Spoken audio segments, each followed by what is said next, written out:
अस्सलामुअलैकुम। चीन और भारत के माबैन लद्दाख के महाज पर सूरत हाल मजीद कशीदा हो गई है, जिसकी वजह से जहां एक तरफ भारतीय वजीर आजम नरेंद्र मोदी ने भारतीय अफवाज के सरबराहान, नेशनल सिक्योरिटी एडवाइजर अजीत डोल और वजीर दिफा राजनाथ सिंह के साथ नई दिल्ली में हंगामी मीटिंग की है, तो वहीं दूसरी जानिब चीनी सदर जी ने भी चीन के मुसल्लह अफवाज से अहम खिताब किया है। इसके अलावा कई दहाइयों से अमरीकी इत्तेहादी यूरोपीय यूनियन ने चीन को अमरीका की जगह नई सुपर पावर तस्लीम करने का इंदिया दे दिया है।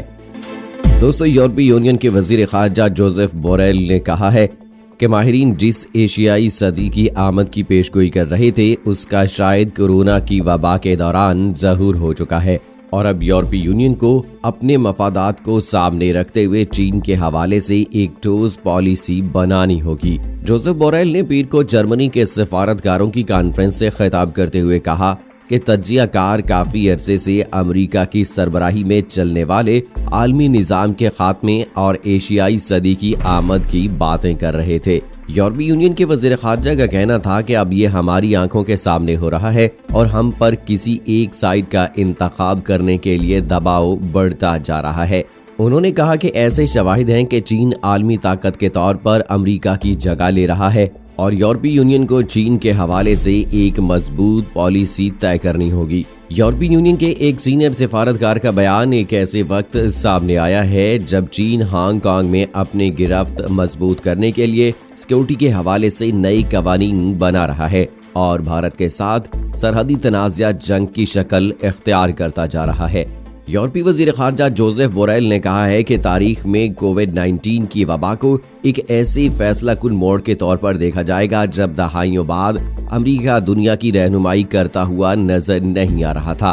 उन्होंने कहा कि अमेरिका और चीन की रकाबत की वजह से आलमी इदारे ऐसा किरदार अदा नहीं कर पा रहे जिसकी इस मुश्किल घड़ी में जरूरत थी। उनका कहना था कि यूरोपीय यूनियन को अपने मफादात और अपनी कदरों को सामने रखना होगा और किसी का आलाकार बनने से बचना होगा। उन्होंने कहा कि यूरोप को एक मुश्तरका ताज़िरवाती कल्चर को परवान चढ़ाने की जरूरत है जो इस वक्त उसके पास नहीं है। जोसेफ बोरेल ने कहा कि चीन का अरूज मुतासर कुन है, लेकिन यूरोपीय यूनियन और चीन की मौजूदा ताल्लुकात एतमाद, शफाफियत और बाहमी ताउन पर कायम नहीं है। उन्होंने कहा कि अगर हम इज्तमाई नज़्म व ज़ब्त के साथ चीन के साथ अपने मामलात तय करें तभी हमारे पास कोई मौका होगा। उनका मजीद कहना था कि मौसम ख़िज़ा में यूरोपीय यूनियन और चीन की सरबराही कॉन्फ्रेंस में हमारे पास मौका होगा कि अपने मफादात को सामने रख के चीन के हवाले से अपनी पॉलिसी मुरतब करें। उन्होंने कहा कि यूरोपीय यूनियन को चीन के हवाले से मजबूत पॉलिसी तय करना होगी जिसमें दूसरे जमहूरी एशियाई ममालिक के साथ बेहतर ताल्लुकात भी जरूरी हैं। दोस्तों, इसके अलावा अगर बात करें चीन और भारत के माबैन सरहदी कशीदगी की, तो हर गुजरते लम्हे के साथ साथ इसमें शिद्दत आती जा रही है। भारत ने लद्दाख के अलावा उत्तराखंड रियासत के साथ चीनी सरहद पर भी अपनी फौजी ताकत को बढ़ाना शुरू कर दिया है, क्योंकि चीन की तरफ से ऐसी इत्तलात आई थी कि चीन लद्दाख के अलावा उत्तराखंड के बॉर्डर पर भी फौज का बड़ा इकट्ठ करने में मसरूफ है। नई दिल्ली में भारतीय वजीर आजम और वजीर दिफा राजनाथ सिंह ने मुसल्लह अफवाज के साथ अहम मुलाकातें की हैं। पहली मुलाकात में वजीर आजम नरेंद्र मोदी ने सेक्रेटरी खारजा से ब्रीफिंग ली, तो बाद में नेशनल सिक्योरिटी एडवाइजर अजीत डोल, वजीर दिफा राजनाथ सिंह और भारत के तीनों मुसल्लह अफवाज के सरबराहान समेत चीफ ऑफ डिफेंस स्टाफ ने वजीर आजम मोदी के साथ मीटिंग की। ये मुलाकातें एक ऐसे वक्त में हुई हैं जब मीडिया में ऐसी खबरें गर्दिश में हैं कि चीन ने लद्दाख के महाज पर कुछ भारतीय इलाके पर कब्जा कर लिया है और इन खबरों के बाद कांग्रेस पार्टी के रहनुमा राहुल गांधी ने मोदी सरकार से असल हकाइक सामने लाने का मुतालबा किया है। नई दिल्ली में होने वाली इन अहम मुलाकातों के बाद हुकूमती सतह पर कोई बयान सामने नहीं आया। तहम तज्जियाकारों और दिफाई माहिरीन के मुताबिक इस मीटिंग में वजीर आजम नरेंद्र मोदी को लद्दाख समेत पूरे चीनी बॉर्डर की सूरत हाल ब्रीफ किया गया और साथ ही चीन के साथ मुमकिन जंग की सूरत में भारतीय अफवाज की ताकत और जरूरियात पर भी बहस हुई।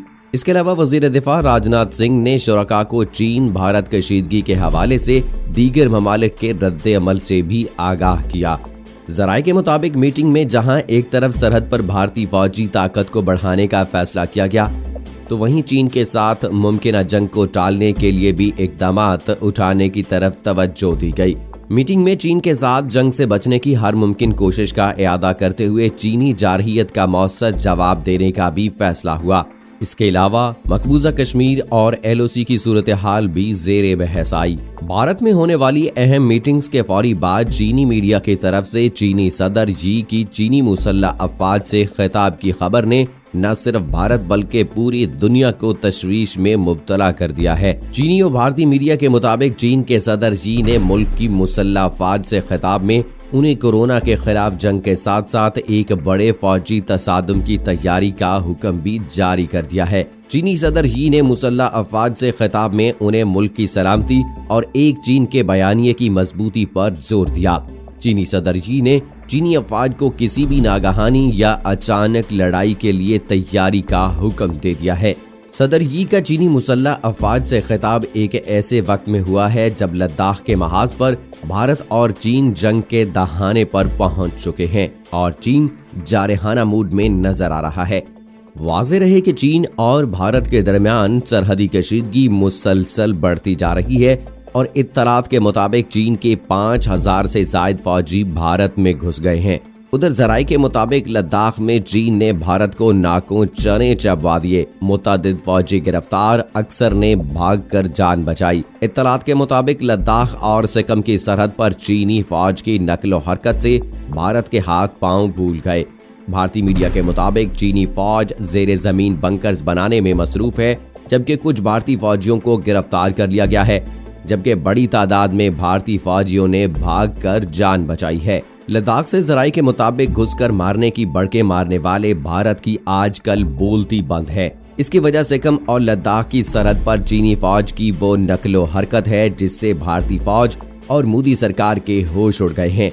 भारतीय मीडिया के मुताबिक चीनी अफवाज डरबोक शेवेक की अहम शाहराह से सिर्फ 255 किलोमीटर दूर हैं। भारतीय अस्करी जराये के हवाले से दी गई रिपोर्ट के मुताबिक सरहद पर चीनी अफवाज की तादाद में मुसलसल इजाफा हो रहा है। दोस्तों, कल से एक वीडियो सोशल मीडिया पर वायरल हो रही है, जबकि उसे पाकिस्तान के मेन स्ट्रीम मीडिया पर भी दिखाया जा रहा है, जिसमें वाज़े तौर पर देखा जा सकता है कि एक भारतीय आर्मी ऑफिसर चीनी अफवाज की बार बार मिन्नत समाजत कर रहा होता है, जबकि चीनी फौज उसे बार बार धमकियां दे रही होती है। एक जानिब जहां भारतीय फौज बार बार ये चाइनी अफवाज को बावर कराने में मसरूफ है कि वो गलती से एंटर हो गए हैं, प्लीज वापस चले जाएं, तो इससे ये बात साफ नजर आती है कि चाइना से कितना ज्यादा खौफजदा हो चुका है भारत। और उधर पाकिस्तान के साथ भी उसने पंगे लेना शुरू कर दिए हैं। LOC पर दरअंदाजी जिस तरह से पहले करता आया है, उसी तरह से उसने अब फिर से ये काम शुरू कर दिया है। लेकिन भारत को ये बात याद रहनी चाहिए कि अमेरिका की शह पर अगर वो चाइना के साथ या पाकिस्तान के साथ ताल्लुकात को मजीद खराब करता है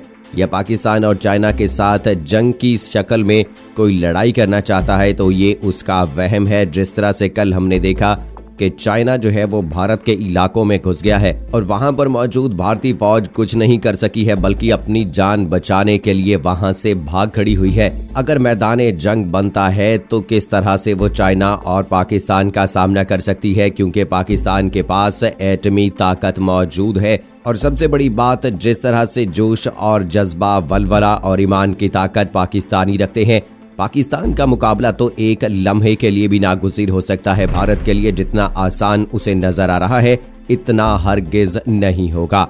दोस्तों, इस हवाले से आपकी क्या राय है कि जिस तरह से पिछले कुछ दिनों के अंदर भारत ने अपनी पॉलिसी को तब्दील करते हुए पाकिस्तान और चाइना के साथ ताल्लुकात खराब करने की कोशिश की है, आपको क्या लगता है कि ये क्या सिर्फ अमेरिका की शह पर किया जा रहा है? अमेरिका और इसराइल का साथ देने के लिए ऐसा किया जा रहा है और कोरोना की आड़ में इस तरह के नापाक अज़ाइम को मुकम्मल करने की कोशिश की जा रही है, जो कि बज़ाहिर नजर नहीं आते हैं, चूंकि चाइना जो है वो भी मुकम्मल तौर पर हावी हो चुका है। और अगर पाकिस्तान की बात की जाए तो पाकिस्तान पहले से ही अपना असर रसूख भारत पर छोड़ चुका है। जबकि हमने ये भी देखा कि पाकिस्तान के एक कबूतर को गिरफ्तार करके उस पर इल्जाम लगाया गया है कि वो जासूसी करने के लिए भारत की तरफ भेजा गया था।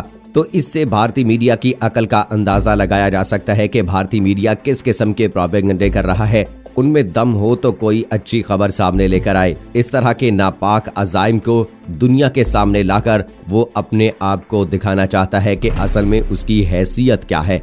बहरहाल दोस्तों, मेरी आपसे ये रिक्वेस्ट है कि कमेंट बॉक्स में हमें जरूर बताइएगा कि क्या ये भारत अमेरिका के कहने पर पाकिस्तान और चाइना के साथ पंगा ले रहा है, और अगर आइंदा आने वाले वक्त में वो कशीदगी को मजीद बढ़ाता है तो क्या पाकिस्तान और चाइना का सामना करने की सलाहियत रखता है, और क्या अमेरिका जो है वो भारत का साथ देगा। अपनी राय का इजहार जरूर कीजिएगा। मुझे इजाजत दीजिए। फी अमानिल्लाह।